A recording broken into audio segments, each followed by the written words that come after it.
In motorsport, the fastest car doesn't always win. Sometimes it isn't even allowed to compete. In 1968, one machine arrived at the Indianapolis 500 that looked like it had been built for the future. It had no roaring V8, no screaming piston engine. Instead, it was powered by the same type of turbine technology used in aircraft. Its acceleration was unbelievably smooth. Its handling was unlike anything the racing world had ever seen. And before the race had even begun, people were already asking the same question. How do we beat it? The answer wasn't to build a faster car. It was to rewrite the rules. This is the story of the Lotus 56, the revolutionary machine that challenged everything motorsport believed about speed and became one of the most controversial race cars ever built. Before we continue, if you love the forgotten stories that changed automotive history forever, subscribe to the Motor Vault. Every week, we uncover the cars, engineers, and rivalries that transform the automotive world, stories that most people have never heard. Now, let's go back to 1967, because without one heartbreaking failure, the Lotus 56 would never have existed. The race that changed everything. The Indianapolis 500 had always been America's greatest race. For more than half a century, the formula was simple. Build the biggest, most powerful engine possible, mount it in the front. Hope it survived 500 brutal miles. Year after year, manufacturers refined the same basic idea. Some cars became faster, others became more reliable, but nobody questioned the formula itself. Then, everything changed. In 1967, an engineer named Ken Wallace and racing innovator Andy Granatelli introduced something that looked almost impossible. Instead of a traditional piston engine, their race car used a Pratt & Whitney ST6 gas turbine, a jet-inspired power plant. To many competitors, it sounded ridiculous. Jet engines belonged in airplanes, not race cars. But when the green flag dropped, the laughter disappeared. The ST P. Paxton turbo car driven by Parnelli Jones dominated the race, lap after lap. It pulled away from the field. Its turbine delivered power with almost no vibration. Fewer moving parts meant fewer mechanical losses. And because it didn't need a conventional gearbox, it accelerated with remarkable smoothness. The impossible was happening. A turbine-powered race car was about to win the Indianapolis 500. Then, with just 3 laps remaining, disaster struck. A tiny transmission bearing failed. Not the turbine, not the revolutionary engine, just one small mechanical component. Parnelli Jones coasted to a stop. Victory disappeared, but the message was unmistakable. The future had arrived, and everyone had seen it. Colin Chapman sees an opportunity across the Atlantic. One man was paying very close attention. His name was Colin Chapman, founder of Team Lotus, engineer, visionary, rule breaker. Chapman had already transformed Formula One by proving that lighter cars could outperform more powerful rivals. His philosophy was simple. Simplify, then add lightness. But when he watched the turbine car nearly conquer Indianapolis, he saw something even bigger. Most people focused on the heartbreaking mechanical failure. Chapman focused on something else. The turbine itself had never given up. If one experimental turbine-powered car could almost win America's biggest race, what could Lotus accomplish with its own engineering expertise?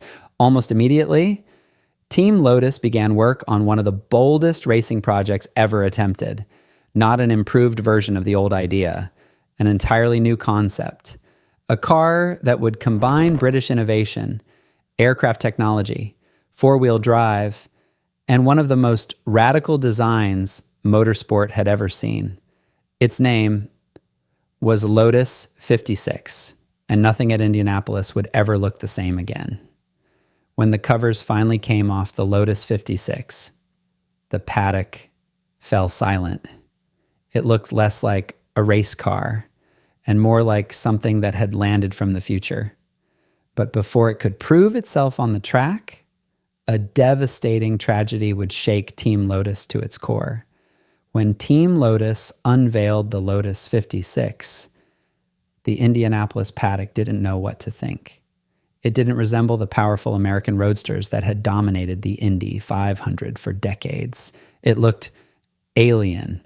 Its sharp wedge-shaped body seemed years ahead of its time. The The cockpit was pushed far forward. The nose was incredibly low. There was no massive engine sitting in front of the driver. Instead, hidden behind the cockpit sat something no other team dared to use: a Pratt & Whitney ST 6-gas turbine. Unlike a traditional V8 with exploding pistons, the turbine worked differently. Air was compressed, mixed with fuel, ignited, and the expanding gases spun turbine blades at astonishing speeds. The engine produced around 500 horsepower, but raw power wasn't its biggest advantage. It delivered torque so smoothly that drivers described it as almost effortless. No violent gear changes, no sudden bursts of acceleration, just one continuous surge of power. To spectators, it sounded less like a race car and more like a small jet preparing for takeoff. For some engineers, this wasn't simply another race car, it was a warning, silencing the critics. As the green flag dropped, 33 cars thundered toward turn 1. The roar of V8 engines echoed across the speedway. But above that noise, the Lotus produced something different. A smooth, jet-like whistle. It sounded almost out of place. Yet, lap after lap, it became the sound everyone was chasing. Joe Leonard drove with remarkable discipline. Unlike the aggressive style many competitors relied on, he treated the turbine with patience. The Lotus accelerated with incredible smoothness. There were no violent gear changes, no wheel spin, no wasted movement. Every corner looked effortless. Every lap, the gap grew. Mechanics from rival teams watched the timing boards. Some couldn't believe what they were seeing. The strange British machine was controlling America's greatest race. The crowd that had doubted the Lotus only days earlier began to realize they were witnessing something historic. The Lotus wasn't dominating because it had the biggest engine. It was dominating because it wasted almost nothing, while traditional engines surged through gears. The turbine delivered one continuous wave of power. The four-wheel drive system helped put that power onto the track with remarkable stability. And the lightweight chassis carried speed through the corners that heavier rivals struggled to match. Every lap exposed the same uncomfortable truth.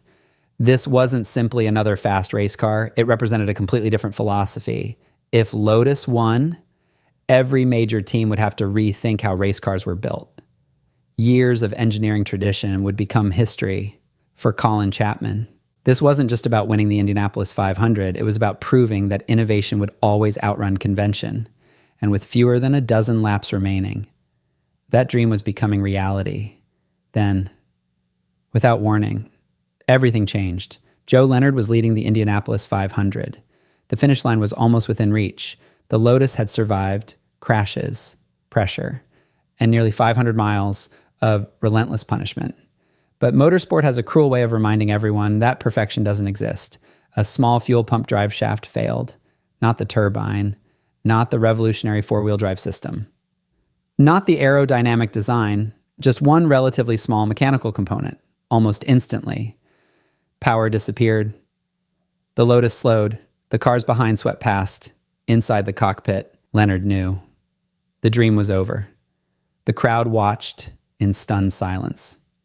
For the second consecutive year, a turbine-powered car had come heartbreakingly close to victory. And for the second consecutive year, a tiny mechanical failure had changed history. The Lotus 56 rolled to a stop. Not defeated by lack of speed, not defeated by poor engineering, but by a single part that refused to last just a little longer. As the checkered flag fell, one thing became impossible to ignore. The Lotus 56 had not been a gimmick. It had not been a lucky experiment. It had proven over hundreds of miles that turbine power, four-wheel drive, and radical engineering could compete at the very highest level. The teams that had laughed only weeks earlier were no longer laughing. They were studying, they were measuring, they were asking a dangerous question. What happens if Lotus comes back next year, even stronger? That question would soon force Indianapolis into one of the most controversial decisions in its history. The Lotus 56 never officially won the Indianapolis 500, but in many ways, it terrified the rule makers even more than if it had, because they realized something that changed everything. If turbine technology kept evolving, the rest of the field might never catch it. So instead of building a faster car, they changed the rules. The Lotus 56 never crossed the finish line first, But sometimes you don't have to win to change history. Inside the garages, after the 1968 Indianapolis 500, the conversation wasn't about who had won. It was about the car that almost did. The turbine-powered Lotus had terrified the competition, not because it was unbeatable, but because everyone knew it was only getting better. For decades, the Indianapolis 500 had rewarded incremental improvements, a little more horsepower, a slightly better suspension, a more efficient chassis. But the Lotus 56 wasn't an improvement.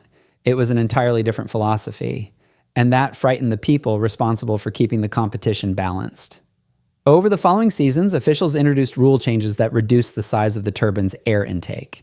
On paper, the changes looked technical, minor, almost invisible, but in reality, they dramatically reduced the turbine's performance. At the same time, regulations surrounding four-wheel drive racing cars became increasingly restrictive. The revolutionary ideas Lotus had pioneered were slowly squeezed out of the rulebook. The message was clear. The future would have to wait. Most revolutionary machines disappear after failure. The Lotus 56 didn't. Colin Chapman refused to let his masterpiece fade into history. Instead, he asked a bold question. If it almost conquered Indianapolis, could it conquer Formula One? The result was the Lotus 56B, one of the most unusual Formula One cars ever built. The turbine returned. The wedge-shaped body remained. The futuristic philosophy survived. But Formula One was very different from Indianapolis. Its tight corners demanded rapid throttle changes. The turbine's slight delay in delivering power, known as turbo lag, made the car difficult to drive on twisty circuits. It showed flashes of incredible speed. On fast tracks, it looked brilliant, but consistency remained elusive. Soon afterward, Formula One also moved away from turbine-powered cars. The experiment ended. Yet even in defeat, the Lotus 56 had proven something extraordinary. Innovation doesn't have to dominate forever, to change the future forever. The car that forced everyone to think differently when people remember the Lotus 56. Many focus on what it didn't achieve. It never won the Indianapolis 500. It never became Formula One world champion. But history isn't always written by trophies. Sometimes it's written by ideas. The Lotus 56 challenged almost every assumption about race car engineering. It showed that aircraft technology could compete on four wheels. It proved that lightweight design and intelligent engineering could challenge brute force. It pushed aerodynamic thinking years ahead of its time. And perhaps most importantly, it forced racing's biggest organizations to confront technologies they had never planned for. Whether you believe the subsequent rule changes protected fair competition or prevented a technological revolution, one fact remains undeniable. The Lotus 56 changed the conversation. Today, nearly every modern race car is built around one principle: innovation wins. The specific technologies may have changed: hybrid systems, carbon fiber, ground effect aerodynamics, energy recovery, active electronics. But the philosophy remains the same. The teams willing to challenge convention are usually the ones that shape the future.